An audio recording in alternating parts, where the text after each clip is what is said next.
आप देख रहे हैं गौरव हॉरर स्टोरी गौरव के साथ। तो चलिए बढ़ते हैं आज की कहानी की ओर। दोस्तों, मैं गनपुर गांव का रहने वाला नाविक हूँ। मेरा नाम माधव है और मैं अपने जीवन का निर्वाह नाव चलाकर करता हूँ। एक दिन की बात है जब मैं शाम को अपना आखिरी चक्कर पूरा करके वापस से अपने गांव के नदी के किनारे नाव को बांध ही रहा था कि तभी मैंने देखा कि गांव के कुछ लोग मेरी तरफ आ रहे हैं। जब गांव के लोग मेरे पास पहुंचे तो मैंने देखा कि यह तो हमारे ही गांव के प्रधान जी और उनके साथ कुछ गांव वाले हैं और साथ ही प्रधान जी की पत्नी भी है। मैंने प्रधान जी और उनकी पत्नी को देखते ही देखा तो मुझे लगा कि उनकी हालत काफी गंभीर है। मैं ये सब बातें सोच ही रहा था कि तभी प्रधान जी मुझसे बोले, माधव जल्दी से नाव को शहर की तरफ लेकर चलो, मेरी पत्नी की हालत बहुत गंभीर है। मैंने उनकी बात सुनते ही नाव को शहर की तरफ मोड़ दिया। हालांकि यह मेरा आखिरी चक्कर खत्म हो चुका था और इस समय नदी पार करना बिल्कुल भी उचित नहीं था। इस समय नदी पार करना अपनी जान से खेलने के समान था, लेकिन मेरा ना चाहने के बावजूद मैं प्रधान जी को मना नहीं कर सकता था और मैंने नाव को शहर की तरफ मोड़ दिया और उनको शहर के किनारे वाले तट पहुंचा दिया। उन्हें वहां पर छोड़ने के बाद अब मैंने जल्दी से अपनी नाव को अपने गांव की तरफ मोड़ लिया और चप्पू को हाथ में लिया ही था कि तभी अचानक ही एक व्यक्ति नाव पर आकर बैठ गया और मुझसे डरी और धीमी आवाज में कहने लगा कि मुझे भेपर जाना है।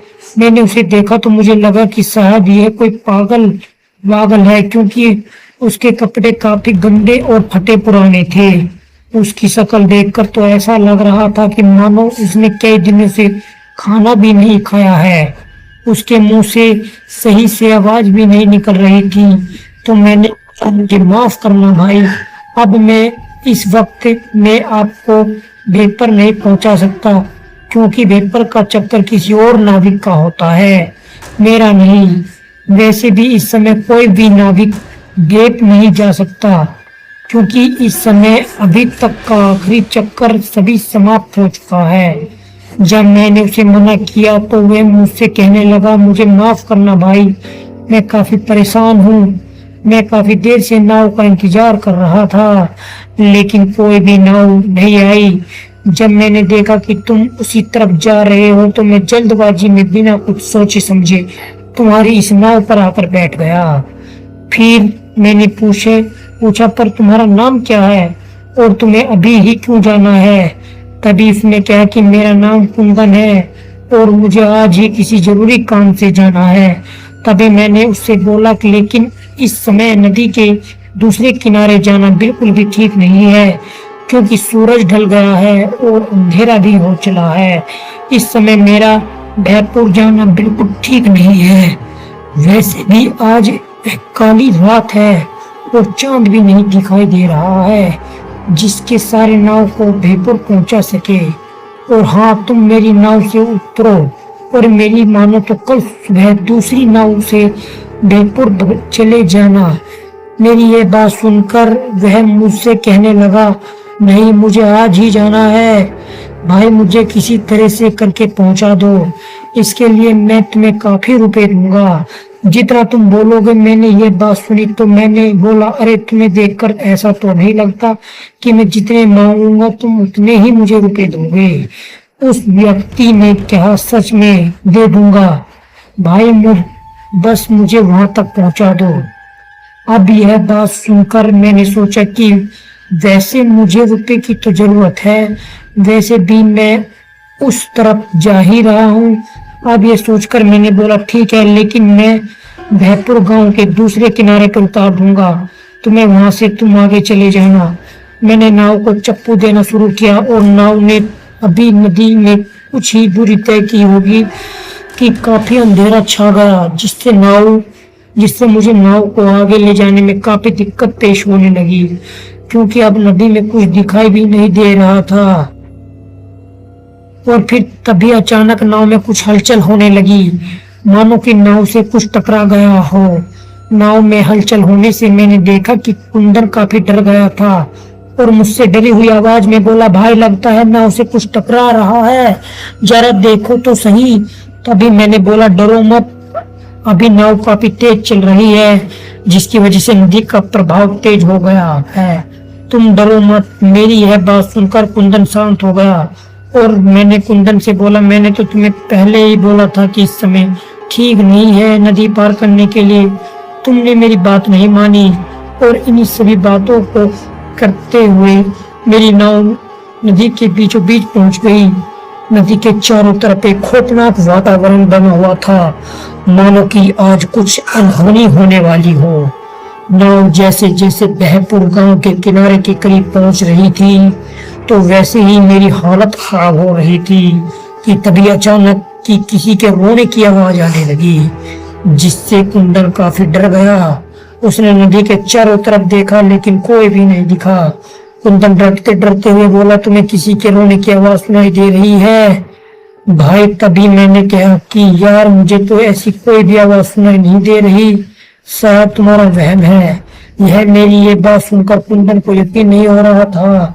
अब वो और भी ज्यादा डरने लगा और डरते हुए मुझसे बोला, भाई कितना समय और लगेगा वहां तक? तभी मैंने बोला, अभी 1 घंटा और लगेगा। अब यह बात सुनकर मैं शांत हो गया और नदी के चारों तरफ देखने लगा। नदी के चारों ओर काफी ज्यादा अंधेरा छाया हुआ था, दूर दूर तक कुछ भी दिखाई नहीं दे रहा था।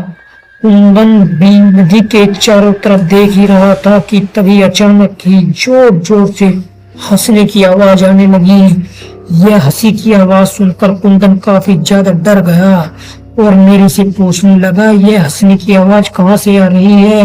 तभी मैंने कुंदन से बोला, तुम डरो मत, मेरे पास ही बैठे रहो और तुम इन सब बातों पर ध्यान मत दो। मेरे समझाने के बाद कुंदन डरते हुए मेरे पास आकर बैठ गया और तभी कुंदन की नजर नाव के कोने पर पड़ी, जहाँ कुंदन ने देखा कि एक व्यक्ति कुंदन को बुला रहा है। कुंदन मुझसे बोला, देखो नाव पर कोई और भी मुझे बुला रहा है। तभी मैंने कुंदन को बोला, कोई नहीं है वहाँ, ये सब तुम्हारा डर है। लेकिन कुंदन नहीं माना और जोर जोर से चिल्लाते हुए बोला कि नहीं, नाव पर कोई है जिसका हाथ पांव रस्सी से नाव के साथ बंधे हुए हैं और मेरी ओर आने की कोशिश कर रहा है। अब यह देखकर वह जोर जोर से चिल्लाने लगा कि नाव पर भूत है। तभी मैंने कुंदन को समझाया, डरो मत, कोई भूत होता ही नहीं है। तभी मैंने बोतल से पवित्र पानी निकालकर नाव से बंधे हुए आदमी पर छिड़क दिया और वह शांत हो गया। अब यह देखकर कुंदन हक्का बक्का हो गया और फिर कुंदन ने मुझसे पूछा कि वह आदमी कौन है जिसको तुमने नाव पर छुपा रखा है? कहीं तुम कोई गलत काम तो नहीं करते हो? तभी मैंने बोला, नहीं कुंदन, तुम डरो मत, शांति से बैठे रहो, तुम्हारी मंजिल आने वाली है। कुंदन मुझसे कहने लगा, अरे तुम कैसी बातें कर रहे हो? यहाँ मेरी जान की लगी है और तुम्हें मंजिल की लगी है। सब कुछ शांत हो जाता है, आखिर ये सब क्या हुआ? तभी मैंने कुंदन को शांत करते हुए बोला कि तुम शांत हो जाओ, मैं तुम्हें सब कुछ बताता हूँ। फिर आगे मैंने कुंदन को बताया कि यह कोई और नहीं बल्कि मेरा बड़ा भाई है और इसकी मानसिक हालत ठीक नहीं है, इसलिए मैं इसे हमेशा अपने साथ ही रखता हूँ, क्योंकि मेरे अलावा इनकी देखभाल और कोई नहीं कर सकता। मेरी ये बात सुनकर कुंदन को हैरानी हुई और मुझसे कहने लगा, तुम इसका इलाज विलाज क्यों नहीं करवाते हो? तभी मैंने कुंदन को बोला, मैंने सब कुछ करा के देख लिया लेकिन कुछ नहीं हुआ। तो दोस्तों इस वीडियो में बस इतना ही, फिर मिलते हैं एक नई वीडियो के साथ, तब तक बाय, टेक केयर।